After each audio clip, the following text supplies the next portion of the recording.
All right, what's up, everybody? Welcome to the Friday Mastermind every Friday. I get it wrong every time. Is it like 8 years, Todd, that we've been doing this? Yep, we're going on 8.5 years here, Dave. 8.5 years, every Friday, 9 o'clock. We're bringing leadership. We're having a mastermind. We're inviting awesome guests. Deborah Bird joined us several years ago. What's up, B Bird?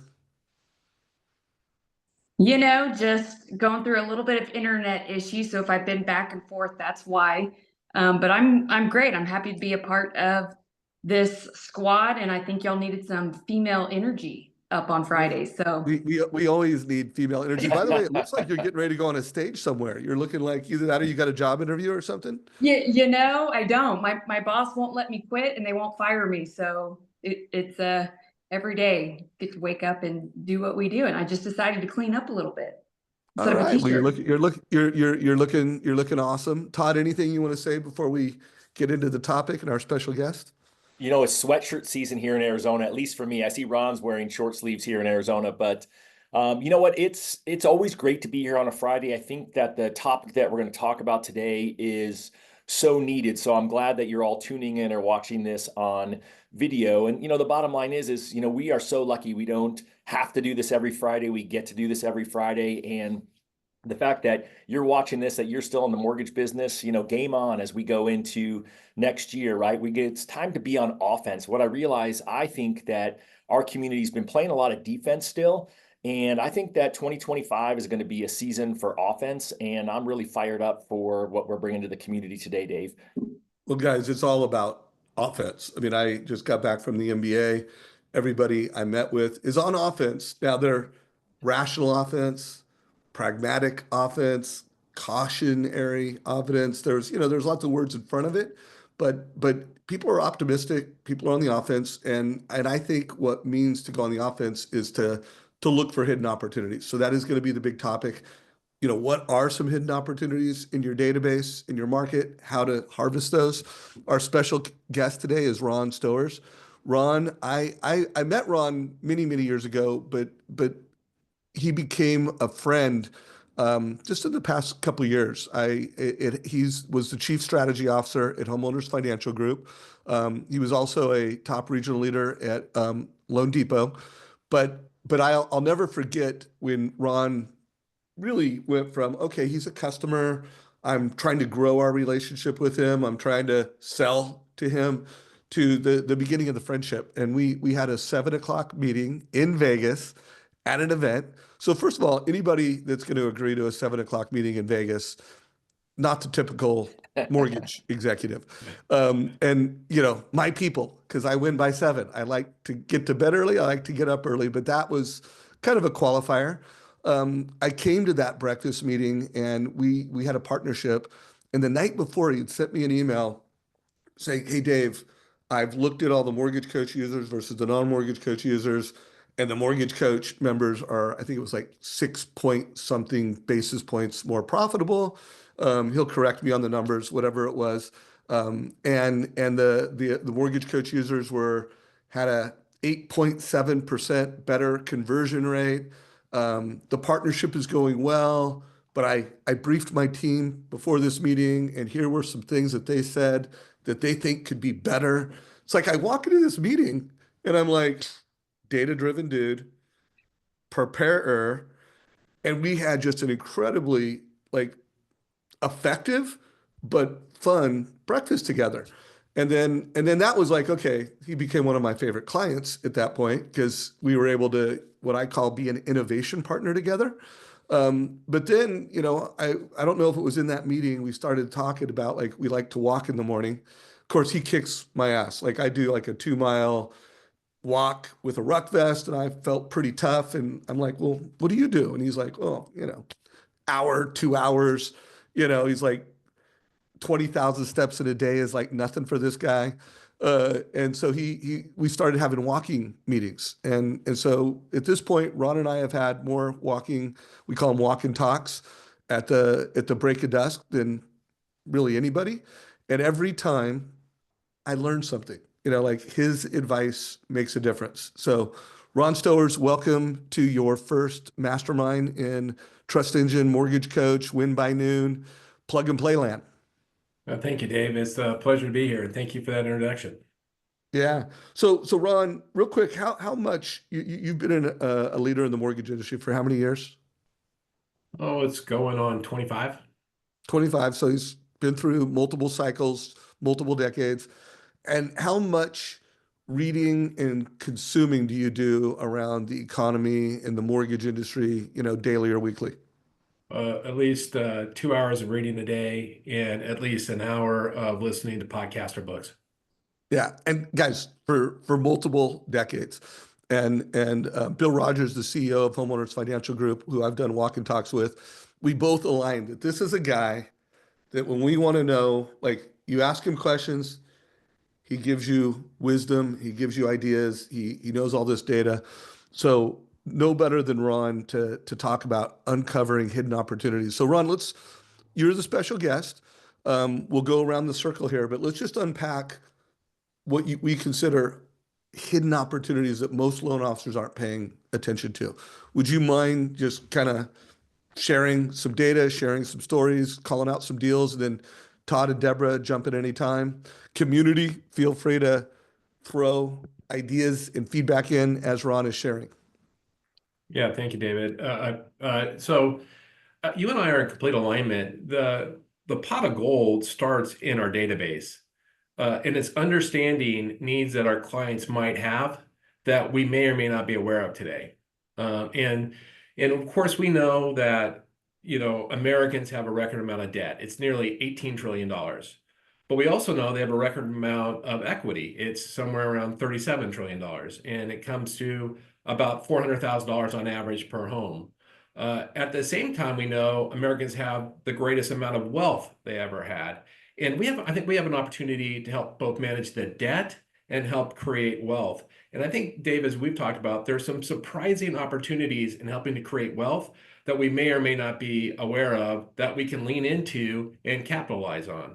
Things like the amount of money that's on the sidelines in money markets or that's in treasury that's looking for yield. There's an excess 3.3 million people with treasury accounts that went there for the higher yield. This unwinding, they're looking for new yield at safety. If we can educate those consumers that real estate is a great option, explain to them how leverage works so they get a higher ROI, we can win some of that business. Similarly, really kind of interestingly, here's another number, a $12 trillion number out there. And that's the number, and what this comes from is a number of boomers. Now, here's what I'm explaining. 10,000 boomers retire every single day from now to the end of this decade, 10,000 per day. And when they retire, many of them are going to have to roll over their 401k. And it's estimated that rollover, that transfer of wealth is going to be about $12 trillion. The fear is that they're going to do it themselves when they really need to have professional advice. Rolling it over is not complicated, but selecting your allocation and how you're going to invest it, that's a lot of money. A lot of these boomers have well over 7-figure 401ks. Now, we're not financial advisors, but we have financial advisors in our network. And this is where we need to tap into and know our clients in our database, be aware of what their retirement plans are, know if they have a 401k or not, ask them how they're going to go about rolling it over. Do they need help? Can I refer them to a professional? Whereby bringing opportunities to my critical affinity partner, creating a stronger reciprocal relationship. And then the other opportunity in that is to go out to financial planners who may or may not be familiar with this $12 billion number and ask them what their strategies are and see how we can partner with them, possibly doing wealth seminars, having them help our clients and creating more synergistic opportunity between the both. So that's like a opportunity people don't always see. We all, of course, know the obvious on the debt side. It's, Dave, we've talked about as you break down the debt, Americans have about, $12.5 trillion in mortgage debt, about $400 billion in equity debt, about $1.5 trillion in student loan debt, about $1.5 trillion in credit card debt. Comes to that almost $18 trillion. And most of that debt, excluding the mortgage, is at 16 to 30% interest. We can definitely manage that debt down. And that's what, so Dave, that's what the thing we got to keep saying, help with debt, help the total cost of debt, but also help with assets. How can you grow assets? one of the things, Dave, I was thinking about this today. I haven't chatted about it. We have chatted about Doug Andrews' strategic equity. And I remember Stephen Marshall back in the early 2000s had a strategic equity program. And the buzzword then was arbitrage. And what's really interesting, at that time, interest rates were around 8%. And we're like, gosh, you could borrow 8% off of your equity or home. And look how much more you can make on it if you deployed it someplace else. And the arbitrage was, how do you beat 8%? Today, the arbitrage is, how do you beat 6%? And think about, I really liked, Dave, the podcast you did with Brian Hill, and he was talking about, I forget who he was talking about. I forget the guy's name, who was teaching how to grow wealth through real estate. Like, here's how you can buy your first 10 properties. Here's how you manage investment properties. Here's the opportunity. Here's the structure. And that's another thing I'm super passionate about, is we got to have a 30-year plan on how to serve our clients. Like, okay, look, I'm going to serve you for 3 decades, and you're going to explain to me your goals. I'm going to be an important factor on your wealth team, on your wealth plan, and I'm going to help you manage the real estate side of your wealth. And I'm going to bring you the opportunities that you've already identified you're interested in as soon as I see them. I'm not going to wait for you to call me. I'm going to proactively bring you the opportunities. If you're looking for investment property, I'm going to proactively give you information about investment property. If you're thinking Airbnb, I'm going to proactively bring you information about Airbnbs. If you're looking to invest in trustees, whatever it happens to be, I'm going to be critical to that, and I'm going to be bringing it to you. And those are some of the transitions that I think we really need to think about as we data mine, as we get opportunity out of our databases. Yeah, no, I couldn't agree more. And Todd, I want to, call on you throughout this call to help kind of organize some of this, because we're throwing a lot of ideas at everybody. And I'm also, from this conversation, going to create an article. We'll co-author it between the 4 of us on all the hidden opportunities in your database. But I want people to really connect with this. And I've showed some of this visually before, so this is not new.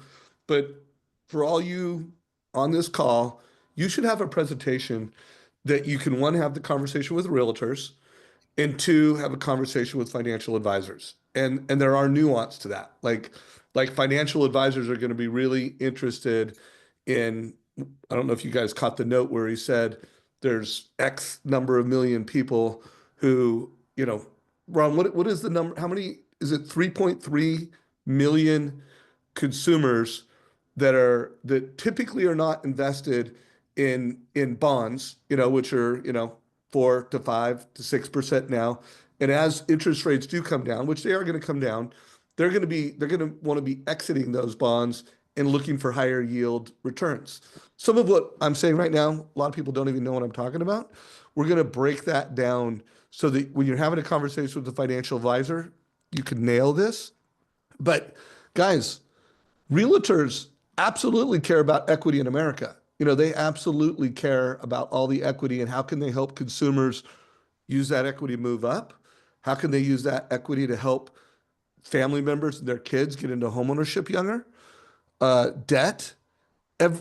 Millions and millions of consumers have more debt than they've ever had, and they want to make sure they're optimizing that debt. They're paying the least amount for the debt, and they're doing it in a way that helps them accelerate their net worth with real estate. This is America's balance sheet.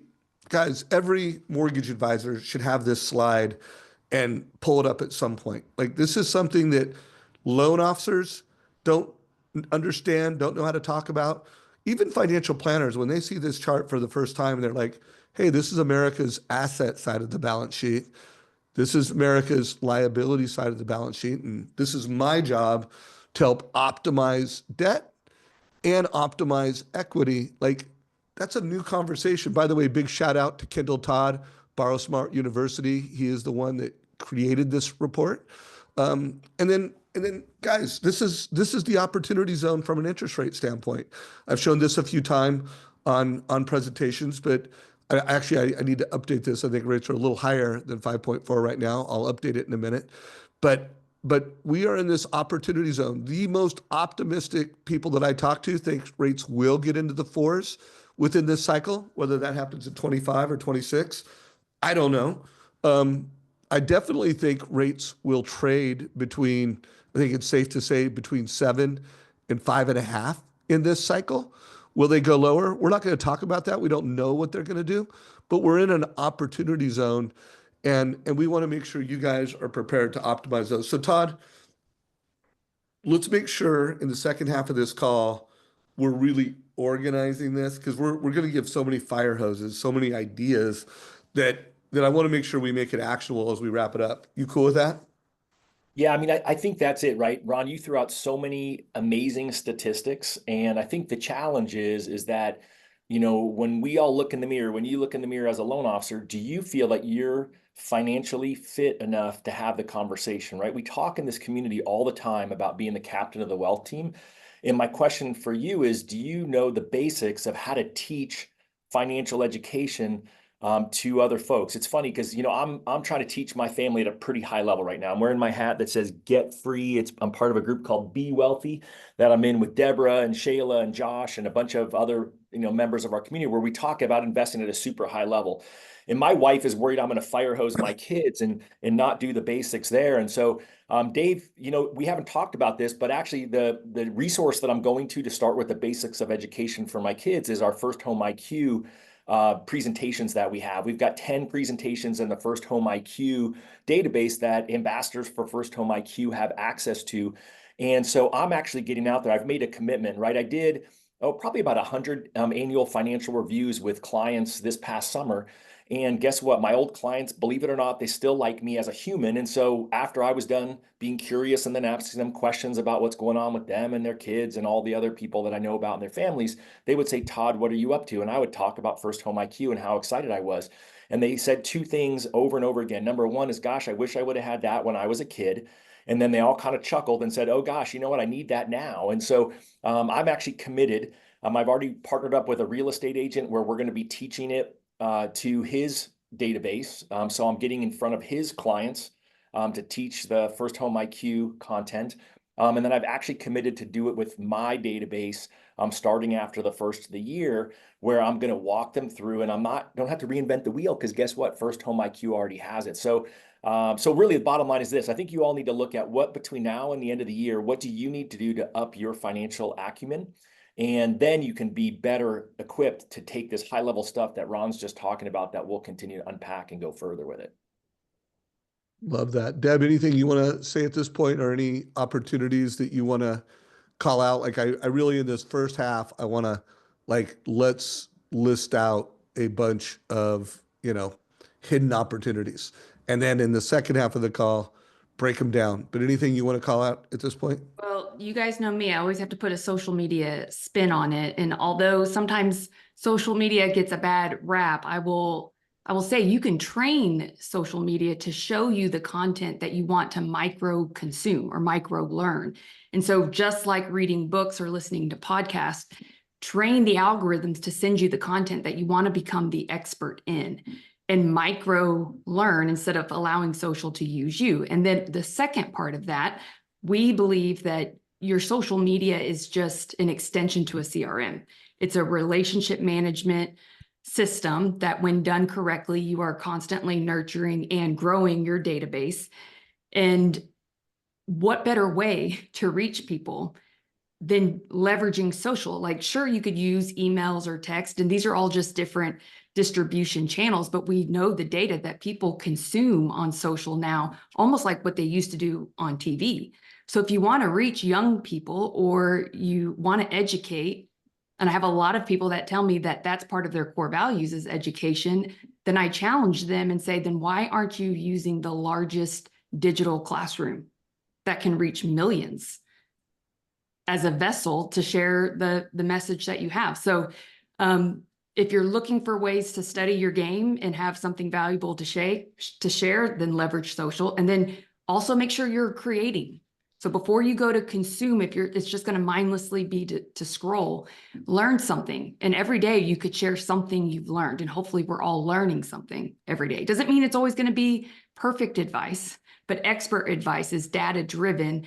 And it's sharing, your client stories and making them the hero of the journey. So that's my take on it, Dave. All right, I'm going to list out some things, Ron, and then you list these things out. Folks, take notes. Let's just try to make a comprehensive list of a dozen hidden opportunities in databases. And then let's try to prioritize the top two or three. And then let's, in the second half of the call, unpack it. So first of all, in your database right now, people in realtors that there are people that are eligible to move up. They want to move up. They're a little confused because they have a really low interest rate on the current home that they're in, because over 50% of the people have 2 and 3 and low 4% mortgages. But they want to, they could, and they would be better off if they did. Like they would get the lifestyle they want, they would build the wealth that they want, but it's hidden. And they're not calling you. So that's an opportunity in your database that's hidden that you do not know about. There are people in your database that have kids that are either in home buying age or close to home buying age, or they're past home buying age, but the parents could help their kids make enough income. The two of them could come together as a family, and they could help those kids buy a duplex, triplex, fourplex, or whatever their goal is. Like, I mean, by the way, we're not talking about a few. We're talking about, in both categories I just mentioned, we're talking about millions of consumers that fit that profile. And by the way, here's the deal. The two hidden opportunities I just laid out, the first-time home buyers that are confused and not clear about what to do. They have family members that could help them, but they're not clear what to do. Like, realtors care about those people. The move-up buyers that are a listing and a move-up buyer, realtors care about those people. So I just want everybody to get really clear, write that down. Hidden move-up buyers, hidden first-time home buyers. Ron, 2 questions. One, any data that you could apply to those two just to help make the case? And if you don't have the data, don't worry. And then I want you to add 2 more opportunities, and then let's just go around. Like, Todd, you had some. Deborah, you have some. Everybody, by the way, just kind of a coincidence, today we are rolling out the Trust Engine application, and the whole Trust Engine platform to Homeowners Financial Group, where Ron is still a consultant and was the chief strategy officer. So I'm actually going to jump in about 5-ish minutes, and Todd's going to take over the leadership role. I'll be back before the end, but Todd, get ready to take the realm. But I gave 2. Let's add data to anything we can, and let's make a list. So when I come back, it will just be about how do we execute. All right, Dave, first I want to answer one, I think Paul's question. And what Paul said rightfully is financial planners do not like to advise homeowners on taking equity out to create an arbitrage opportunity in another investment or whatever happens to be. And that's absolutely the case, although it's not universal. It's a conflict of interest, and why many financial companies don't want their advisors to advise taking equity out is because they fear they'll do it to be self-serving. However, this is the key point. It doesn't mean those financial advisors are right. There's financial advisors that say it's better to rent versus own. This is where we have to strengthen our voice. We have to strengthen our authority so that we are just as well respected as them, and we can help people make better decisions, whether it's buy versus rent, or whether it's, applying their dormant equity into a useful investment. And that's where we just got to become educated and get a little bit better branded. So, Dave, I got a couple things. Today's article, I loved it in Scotsman Guide. It was quoting from a Zillow Consumer Housing Trends Report for 2024. It's shocking. 45% of the people this year got an interest rate, 45% of buyers got an interest rate below 5%. Now, we don't need to stick on that number because it's not important, although it's super surprising. But here's the number that's more important. About 10.5% of those folks got it from a family or friend, meaning they got the loan from their family. When you talk about generations helping, their children, grandchildren, great-grandchildren buy homes, one of the ways they help is by a low-interest loan to make the home affordable. And today, this year, 10% of buyers got a loan from their family at a low interest rate. And so those are things that we have to participate in. We may not actually do the loan, but we need to serve the client. So that's something to pay attention to. And as everybody knows, take, for example, boomers. Boomers have $80 trillion of wealth. $80 trillion of wealth. And a lot of them don't actually have a great wealth transfer plan, a wealth plan. And one of the great ways to actually pass wealth is by helping their children, grandchildren, great-grandchildren acquire property, either an affordable loan or being on the loan, however they do that. And we really need to lean into that. We need to have home buying seminars about generational wealth and passing wealth through generations. Super important. And as you talk about that, Dave, another thing I think super important is talking about the opportunities with renters. There's over 16 million renters in the United States that can afford to buy a home today. This came out of, I think, a Zillow study. 16 million. There's 109 million total renters. 16 million are capable and able to buy a home today. We got to reach out to those folks. And are those folks the children of our clients? And are we educating our clients on the opportunities of home ownership? Because we as we know, something like half the people in America think you need to put 20% down. Only 1 in 7, only 1 in 7 know you can put as low as 5% down. There's just so much misinformation. And I think, informing the public starts with making sure the people we serve in our database are well informed first. And so we need to talk about how to pass generational wealth. We need to talk about how to lift, as you say, Dave, turn on the light for the renters that can afford to buy today. So there's something like almost 4 million people in the United States earn at least $75,000 a year, have a credit score above 720, and would have a DTI that would qualify them for a home. And those people aren't necessarily included in that 17 million, 16.95 million that are total capable to buy. So those are 2 things I would start with, Dave. It's interesting because I really love that idea, like that statistic that 10% of people essentially got low interest rate loans from family. I mean, to me, that's mind blowing. Because ultimately that starts, I think, with us as an industry having those conversations with our clients that have money. Now, it may mean that you don't get a mortgage from their kid or their grandkid, but you're moving this idea forward of home ownership and having this opportunity. And so it makes me think, Ron, when you talked about all the $12 trillion that's going to get rolled out of 401ks into IRAs, self-directing an IRA, people can do things like that. You got to watch out for the family rules there with an IRA.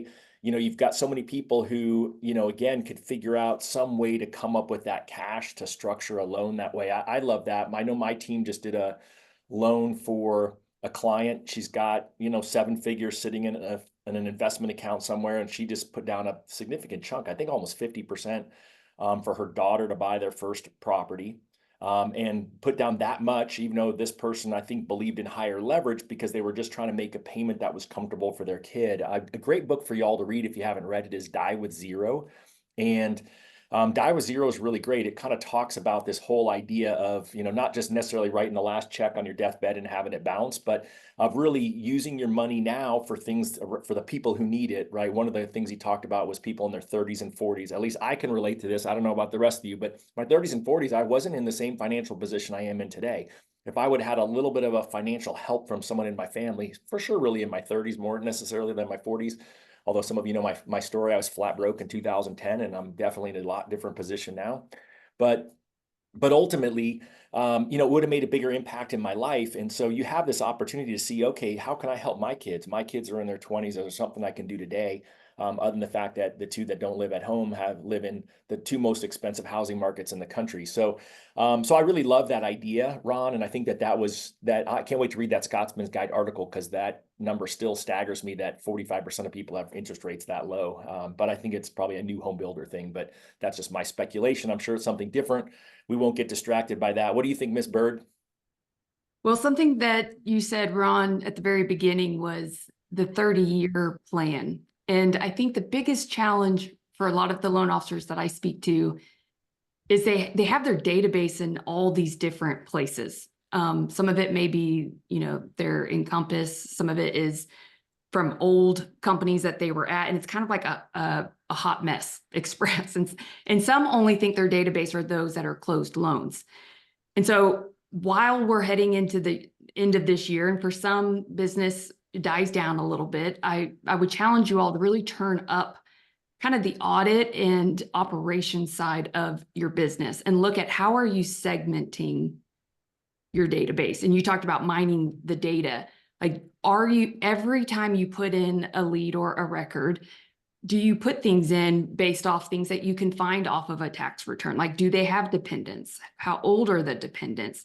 Do you ask them about, you know, their parents, and are their parents aging, and what's the plan for them, you know, once they're at a point that they can't take care of themselves? And so it's taking that 30-year plan approach, but then allowing your database to do a lot of the heavy lifting, which, you know, the predictive analytics these days, I mean, even just a couple of years ago, Target had announced where they could tell based off the supplements that women would buy of their due dates of pregnancy, almost better accuracy than the OBGYN because of all of the data that they had on people. And so my challenge to you all, as we're talking about where is the gold, where are the opportunities?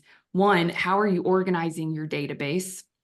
And are you making sure that you're putting in every custom field or every data point from not only the transactional data, but behavioral data? Like, where do they engage with you? Did you ask them, like, which social platform do you typically consume on the most? And ask them to go ahead and start following you and look at their interest and their values. And if they know they're not buying their forever home, then when do they think they would most likely buy their, like, what would have to happen in their life to then be triggered to buy the next home? Like, these are all things that we should be collecting up front by remaining curious and asking more strategic questions. But if we put it in our database, now we can be even more intentional for customized messaging to go out where your emails or texts aren't just being ignored or deleted. So that was just the one little exclamation point I wanted to put on and make sure we circled back to, was that 30-year plan idea. And then also, you know, garbage in, garbage out with how we use our database. Todd, Yeah, I I think got, so. I got a thought from both of you. First, Todd, I love Die by Zero, and it was surprising. I didn't enjoy the book to start with, but then I really got a lot out of it. But one of the surprising statistics from that book is he said the average person gets their inheritance at age 60, when they don't really need it anymore. Right? That's the average time, the average age when you get an inheritance is 60. And it's strange because it goes all the way up to like 80. But a lot of people have already set in their financial ways by 60. That money doesn't mean something to them. But and they use the example in the book, they use the example of a single mom that had 2 kids that was struggling to make rent. If her parents, who were very wealthy, would have helped her buy a house, it would have completely changed the trajectory of her life. And I bring this up because this is how we can become better advisors, better consultants, when we tell all of our clients and our family of clients, look, you can put your, I know that there's some personal values there, but you can deploy your money now, and how it will compound will be a greater impact than if you wait. And we just got to educate on that. And I really like that book. And that was a good comment, Todd. Yeah, I think the big challenge is how do we then educate people on that, Ron? I think it's the thing that we know is, you know, I love that you brought up strategic equity, right? Like Stephen Marshall, who's a good friend and someone I've known for a long time. And I really jumped on board with the whole strategic equity thing. And what made that strategy unique, and we won't go off on the side tangent of what the strategy was, but it was you had a loan rate that was lower with a guaranteed return on the other side that was higher. And so you know, I remember, like, I always joke about it, right? I had this conversation with my father every year. He had a mortgage rate in the 3s. And every year he would call me at the beginning of the year and say, hey, Todd, should I pay off my mortgage? And I would say, okay, well, remind me, Dad, what's your mortgage rate? Knowing it was like 3.25. And he'd say 3.25. And I'd say, awesome. Hey, what did, I'm drawing a blank, his financial advisor's name, what did he make for you last year? And he'd be like, you know, 18% or 8% or whatever the number was each year. It was always at least 8%. And I'd say, great, well, what's higher, 8% or 3.25? And he would say 8%. I would say, okay, well, then probably you should leave your money invested with your advisor. And then he would keep his mortgage. And then finally, a couple of years ago, I said, I think you should pay off your mortgage. And he was shocked. And he said, well, why would you say that? I said, because I'm tired of having this conversation. And I feel like that's the biggest challenge, right? Is that, especially with higher rates, is how do you have that conversation with someone to understand what is arbitrage, and how do you get them to understand that, you know, having this fixed rate debt, which is, you know, a hedge against inflation, is really actually a good thing. And then this opportunity to earn the arbitrage, basically earn that return on top of the other money. How do we educate people on that? Yeah, Todd, it's such a good question. And what I'll say is, having conversations like this is the opportunity to make us relevant in the future. We're struggling now with technology, AI, automation that can do many things better than we have historically done. That used to be loan officer skills. And then we have, the front lines of the servicing coming in and really taking some of what we thought our traditional business and call centers, where we have competition everywhere. The way to start to differentiate ourselves and to build a secure future is becoming a really solid advisor. And whether it's wealth advising or all these things, we have to master, get really conversational with. We have to learn how to present. We need to partner with other affinity experts, but we need to be the go-to, because if we are that authority, we will not be replaced. And it's so important to learn how to have these conversations, whether it's about how to manage your equity, about generational wealth, how to help your family, start to have compound benefits of real estate. If it's how can we help you get higher yield, if that's what you're chasing as an investor, how do we manage your overall debt? Like, we need to start becoming that consultant that we've always promised to be, the expert that we've always promised to be, but we also need to gain the authority that people believe it. That's where the gap is. We use the words, but we haven't behaved in such a way that created the trust that people believe us and trust us for what we're telling them they're going to do. Yeah, I think that's really critical. I love that whole idea that you can't replace authority. And so, you talked about that you spend a lot of time studying. And I can remember when I got in the mortgage business, the first year I spent learning loan guidelines because I felt like I needed to talk like an expert. The crazy part is that, Chat GPT actually can get you a pretty good result if you ask them about a loan guideline. And then I shifted and I focused for the next, oh gosh, I don't know, really till now, I still do it. Spending an hour a day becoming more financially smart, right? Reading something about how to advance myself financially. But Deborah, I love this idea of creating the authority. And so for me, the first thing that popped in my head is that if I'm going to become an authority, well, after I study, is I'm going to talk about it on social media. So what would your suggestion be there? Or do you have some different way you want to direct the conversation? Well, it's first knowing who you're talking to. So we always start with who's your who, as well as who are you? Like, what is your unique gift or your value proposition that for some clients, they like to focus on first-time home buyers, or maybe it is I have a lot of people that say we help people build wealth through real estate. And I think that's because we've heard that from other top producers. But when you really dive deeper into that statement, like I do with them, I'm like, you actually are still just selling debt and maximizing DTI and helping people buy primary residences. Like, I know that sounds good, but the risk with social, and what I love about social, not to go on a tangent with this whole P. Diddy stuff, but like it's now the truth tellers. Like, in the old days, people could pay off media sources and get them to hush hush and only share a perspective from how they wanted to control the Americans, let's say. But now, like, if you say you do XYZ, if you don't do that, and you're saying you do it for every client, like an annual mortgage review, well, you could have a client go on there and be like, well, you didn't do that for me. So I will say you've got to know who you are. What is it that you're really doing? What problems do you solve? And then how do you create that systematic workflow, kind of like what we did with you, Todd, which took, some years to get started. But you've started your walk and talks where you will. And if you guys aren't following Todd on or Win by Noon, make sure you guys are following him. But you've made it now integrated with what you already do every morning.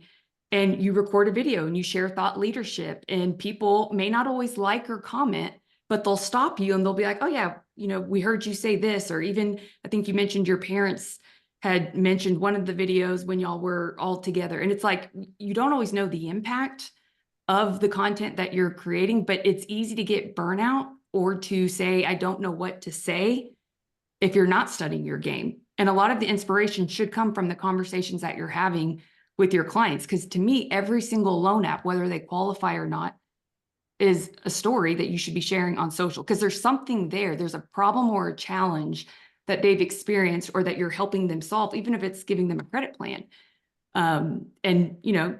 Denise Donahue, one of the ones that we started working with first, obviously, because she's my twin sister, we built her brand and her business off of MortgageCoach TCAs, where it was a standard that once a week you had to post using data-driven, like third-party evidence to show that you actually help people make more informed decisions by showing them cost over time. Whereas most loan officers are only showing, here's your rate, here's your payment, here's your cash to close. So you have to think of it as prove it. People want evidence that you are who you say you are and that you'll do what you say you'll do. But they're also looking for, have you helped someone like me?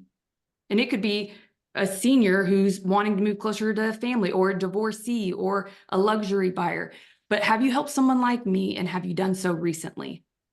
And you've got to control the narrative gap that people could assume if they go on social and they don't find anything, they can't see your transparency of a resume, then you don't even know how many at-bats you're losing. So when you look at conversion rates and opportunity cost, I mean, social is huge at strengthening that conversion. And by that time, once they contact you, you've already got the deal. Like, they're not usually shopping you. Once they've scoped you out, they're looking to see, are you crazy? Like, can I trust this person? And to them, that trust is competency and warmth. Like, back to what Ron was saying, are you an expert? Do you have authority? Like, does it show that you have consistent content where you're educating people? Not the closing day picture from 2019. Because people may think, oh, I know the market's been tough. Maybe they got out of the business. But people like to learn before they buy. Go ahead. So two quick things on that, right? Number one is I use the Shredded app, Josh Pitt's app, and you can just use the code win by noon and you get a discount. Just spell it out. I think it gets you 10% off any package. That's the easy button. And then Deborah's team at Plug and Play posts it all for me. But it's really all these things. There's so many things I can think about that we've heard in this conversation today since we started. $18 trillion of debt, average home equity, 400,000, right? All these things. I've got a list of things that if I'm a loan officer, I can make video on every single one of those things. Just questioning people. Hey, did you know this? Hey, comment down below, right? And then I've got some stuff for what I like to post on that you've already heard me say. You can't replace authority. Guess what? I made a note in my planner here, right? I've already got my page of notes and it says video right here. So I'm hearing things and I'm going to make a video on that. I'm going to make a video that says conversations are the opportunity to keep us relevant against AI, right? These are things I heard from Ron. I'm going to give Ron credit. I'm going to talk about this call. You can all do this if you do that. So as we keep uncovering these opportunities, I want you all to be thinking about how can you turn this into a post.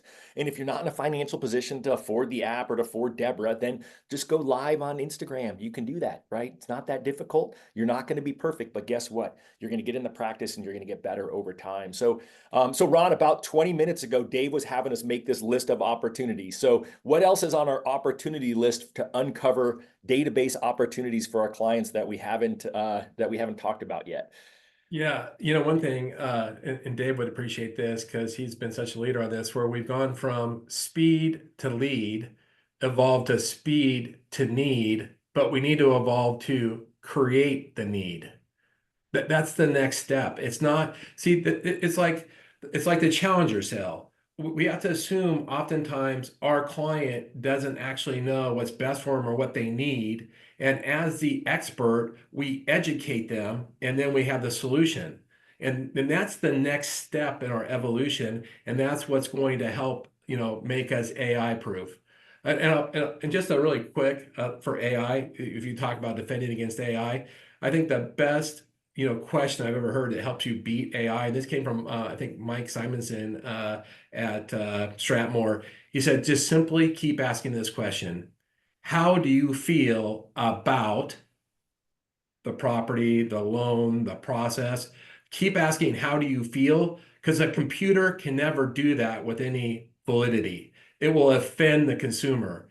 And so you can beat AI, which is just a way of being more human, and you'll win.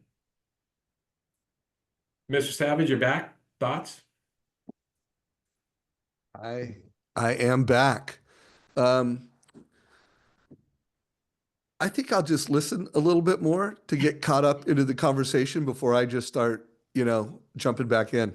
All right, well, then let me throw out here's an opportunity for y'all, right? So, we talked about helping people help their kids buy houses, right? It was actually one of the best financial decisions that my parents ever made for me and my brother is doing a 3% down FHA loan. I was the occupant borrower and they were the non-occupant co-borrowers. And then but the second part of the story for me is the story that you can teach your clients who feel like they have to keep that 3% mortgage that you got them 3 years ago. And that's the idea of then buying that next house and keeping the other one as a rental, right? Someone who's got a low cost mortgage, I'm getting fed through some, I don't even know what it is, some investment property service, lots of people that are trying to sell their house with that mortgage subject to in place. And they're telling me that the rent is going to cover that mortgage. Well, that homeowner should absolutely be keeping that themselves and then renting out that home. You all believe that, right? That's really how they're going to build wealth through home ownership, right? You're telling us that you help your clients do that. It's really your realtor and your client who are buying the house. You're just putting the debt on it, and they just happen to ride this idea that we know that home equity builds wealth. And so you can take the time to educate your clients on keeping the current house, what that would look like renting it out, and then actually buying the next house. So I do think that's an opportunity we could do more of, because that's what I did. I took that house, I rented it out, I went and bought another house with a low down payment, and then I 1031 exchanged that later. And so again, became more financially savvy as an investor as a result of making that one small decision when I was a kid. I was 19 when I did that. So that's the opportunity all throughout there. So Todd and Ron, where would y'all suggest for those who they want to up their financial literacy game? Like Todd, even what you just shared and rattled some things off, there could be LOs listening thinking, I don't even know how to do that myself. Are there books? Are there certain podcasts, certain subscriptions you guys would recommend of a place to get started? Well, I can tell you, I definitely start by watching all of Dave's podcasts for certain. That's where I would start. It's a wonderful free education. If you're asking me newsletters, I'm a huge believer in following John Malden and all of his things. I would include Torsten Slok is probably my favorite economist, and has probably been the most correct economist for the past 2 years. He does a daily newsletter called The Daily Spark. It's excellent. Resi Club, fantastic. I would 100% invest in Housing Wire. If you read Housing Wire every day and you get the premium subscription, you will be an expert in this business. And I could keep going. I mean, I love I'm soaking going to up throw a content. few more on there. Keeping Current Matters, they have a free blog as well as a great subscription service. Following Kindle Todd, I think it's Borrow Smart University blog. He's putting out charts and graphs, hidden opportunities regularly.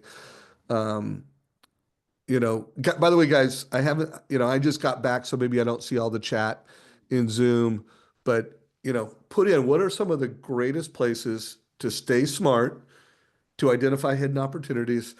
And then, guys, I want you to write down two tactics, two strategies that, like, literally, when it comes to oh, by the way, the weekly roadmap by Brian Hale, absolutely incredible leadership platform. And just, by the way, following Brian Hale on LinkedIn, following what's the one of the top reporters from Housing Wire on LinkedIn, James. James Kleiman. Yeah, following him on LinkedIn. We'll work on codifying a list for everybody on, hey, here is, like, you want to identify hidden opportunities. Here's a reading list and a consumption list. But I want you to write down these two tactics. First of all, speed to need, and then vision casting. So most loan officers, they wait for the person to call them. And occasionally when rates drop, I got to get after it. But they do not have systems and technology and tools so that they can proactively identify the needs of a consumer and reach out to them. By the way, that's what we do here at Trust Engine. We are monitoring databases for eligibility and propensity, and then telling you who's the best person to call on your database right now. But speed to need, like, write it down as a concept. Are you getting there? And then vision casting.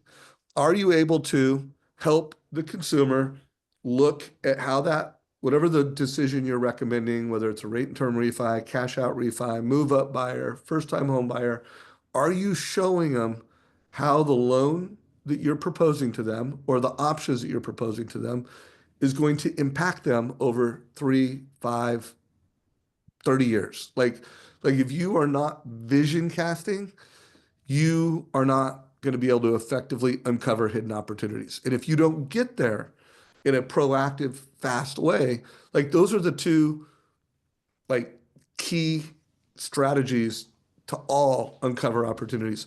By the way, Ron, anything else come to mind? Like, those are the first two things. If you get that right, you're going to be able to uncover a lot of hidden opportunities. Um, what's another tenet or another strategy that has to be there? I'm going to go back, Deborah, to what you were referring to on the 30-year plan. And here would be my challenge for everyone listening. Start to create a blueprint of what a 30-year plan would look like. And here's what we want to do.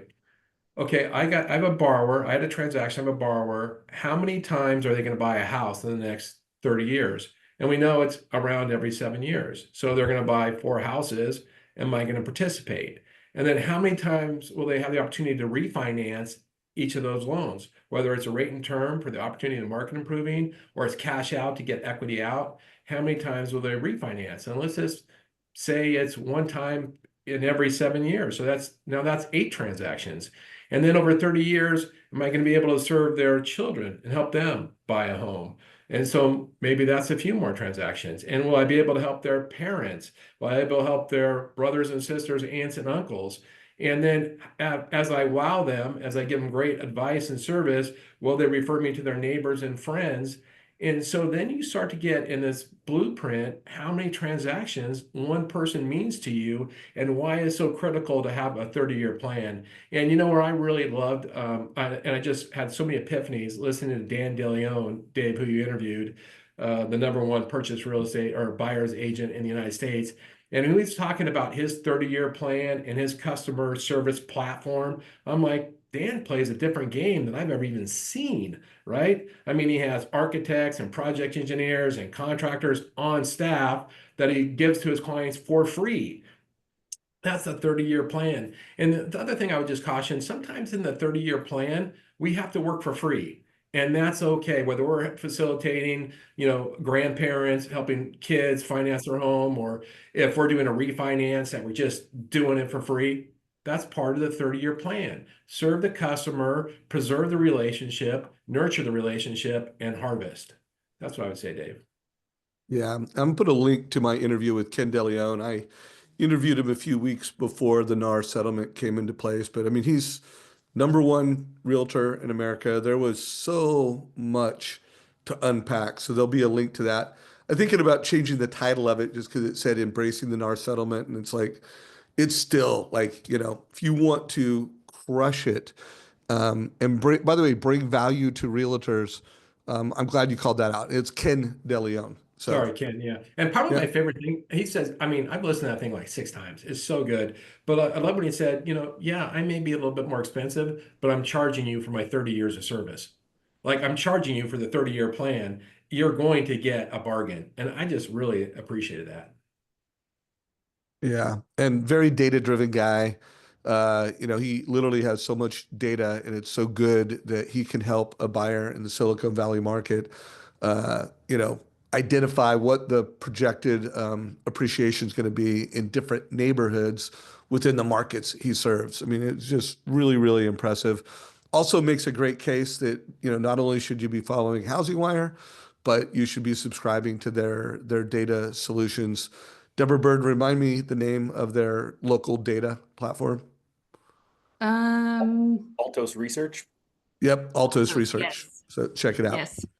So let me throw in one other podcast that you may want to listen to. I love this idea of a 30-year plan. And I would tell you when it comes to investing, all the money I've lost has been from short-term mindset, and all the money I've made has been from long-term mindset. I listened to a buddy of mine on a podcast, Kevin Kaufman, actually a friend of the show, and Kevin said that owning long-term real estate has made a lot of real estate agents look smart. And I thought, gosh, I resemble that comment, right? My wealth has been built from the long-term real estate that I've held. Even when it was worth negative over $500,000, all of my real estate portfolio, I still own those homes today. And guess what? They've got a positive 7-figure net worth. And so one of the things that when you join Be Wealthy, Brett Tanner requires you to do is a 30-year wealth plan to build a $50 million net worth. And so if you look up Be Wealthy Brett on YouTube, he did a podcast series last year, about a dozen podcasts, and he talks about some of that journey in there. And so that would be something I think if you want to learn more about the investing side of things and have little different conversations with your real estate agents, your clients, and maybe for yourself, that I would check out Brett Tanner's podcast. All right, guys, we got 5 minutes left. Let's wrap this up with action. And if you have questions, ask questions in chat before we run out of time on this awesome mastermind. Todd, any just win by noon taking action notes that you have? Well, I think the bottom line is that you all probably are having the feeling that I have a little bit now of making sure that we're blocking time every day to learn a little bit more about something financial, right? So whether it's like, I'm going to look at the Daily Spark newsletter, right? That resonated with me. If that's who Ron seemed to be extremely accurate in what's going on. I love John Malden. My grandmother subscribed us to the newsletter when I was a lot younger. I actually went to a football game with he and his wife a while back at the Dallas Cowboys Stadium in Texas, and I think he's really smart. And then all these other opportunities we have, but unless you make a plan for it, right? I use this word a lot. It's going to be my word for 2025 and beyond is intentionality. If you're not intentional with your time to learn and grow, you're going to spend it doing things you probably shouldn't do, right? And I won't call out people scrolling on most social media because I can fall down that rabbit hole too. But the bottom line is this, is that you really do have to block the most important time of your day, right? Dave's really been on this thing of winning by 7 a.m. where he's got his morning routine and he crushes it by 7 a.m. And I think for most of us that having some type of time to learn is going to be really important. I'm reading a book on Good to Great for social organizations that Dave sent me so I can help make First Home IQ better right now. That was my morning learning this morning, but I learn every morning. I read something, and I just think you might want to think through, for you to win the morning before you hit work, maybe there's some financial literacy that you need to learn. It doesn't need to be an hour, right? Start with just a small amount. Hey, I'm going to read for 15 minutes. And I think you can all do that. So that's my challenge for everyone today, Dave. Yeah, and I'm going to push you guys to do an hour. For most of my adult life, it was 2 hours. By the way, what is the amount of time that you spend, learning, being curious, filling your mind with value so that you can be valuable to others? Now, I will say for the past 5-ish years, I've tried to discipline myself to an hour a day and an hour of creating, an hour where that's why I create so much content on YouTube is there's time that I'm spending consuming and then there's time that I'm spending creating. Now, I'm getting really smart. Like I'm creating this. I've got a guy like Ron, I've got Todd, I've got Deborah. So I am consuming and learning, but I am creating something as well. So I want to put a big push to everyone in this community. Do both. Social media makes it easier than ever that everyone can learn at scale, can learn in a very precise way because social makes it easy to do that. Who do you unfollow? Who do you follow? To learn, and then it makes it easy to deliver value so that your advice makes a difference. D Bird, we're going to give Ron the last thoughts, but anything you want to make sure we wrap up on? Well, what I love about those who commit to creating on social is it's a form of accountability. That means you have to be studying your trade to have something valuable to share, or you have to have the evidence if you're going to claim you help people build wealth through real estate. Okay, well then prove it to me through your social. But I also want to add to the fact that we don't own our social mediums. So it's important to have not only a database strategy and how your social media can be an extension to your database strategy, but you should have certain lead magnets or webinars or a strategic approach to get people from platform to email list. And then again, that goes back to how well do you segment your database so that you can send more intentional, to use your word, Todd, intentional messaging so that the information that you're sharing is valuable or seen as valuable to the person who's receiving it. If you're just doing a, one size fits all approach, especially the younger demographics, they will unsubscribe quicker than anything. Like they want customized, meaningful messages where it feels like you know them, like you understand them. Once it feels like it's just a generic, one for all, which we get plenty of, that's a great way to lose trust. So there is strategy to your marketing or your messages, and you want to make sure that they're mission driven and it's purposeful. And sometimes that means you're social listening or listening to the client, the person that's right in front of you. You need to ask more questions and not assume as much. Like, what are all the things that have to be true for this to be true for me to recommend this product or service? And genuinely, when we get more curious with the people we serve, there's endless content that we can create. All right. I got 1 minute to close out, Ron, but anything you want to say for a minute before I wrap it up? Yeah, on this thought of development, I believe Earl Nightingale said that if a man studies 30 minutes a day in his chosen field of discipline, he'll be a leading expert within 6 months. And that's always just been kind of a guiding star for me, and I've always adopted that. And then last week, Dave, you had Eric Post on, and he was brilliant. And I recall him saying he has 9 minutes of greatness every morning, and that he's trained his AI to help him develop something different every day. All we have to do is try. And if we become a little better informed, a little better educated, subject matter experts, then that starts to give us the authority and the position to deliver the advice that we really want and to have the impact. And we all got into this business to help people, attain the American dream, grow wealth through real estate. And so just knowledge really helps us succeed in that.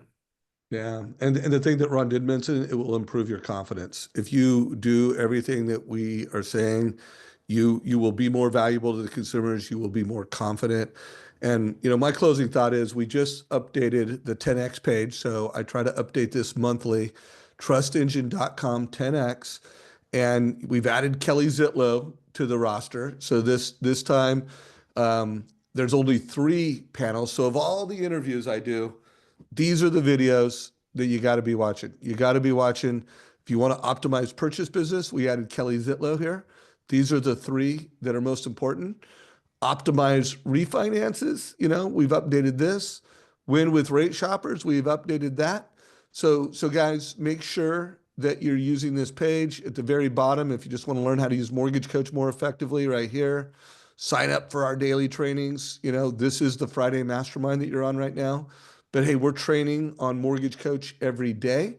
And then if you are not a mortgage coach, towards the top here, there's a place to sign up as an individual user.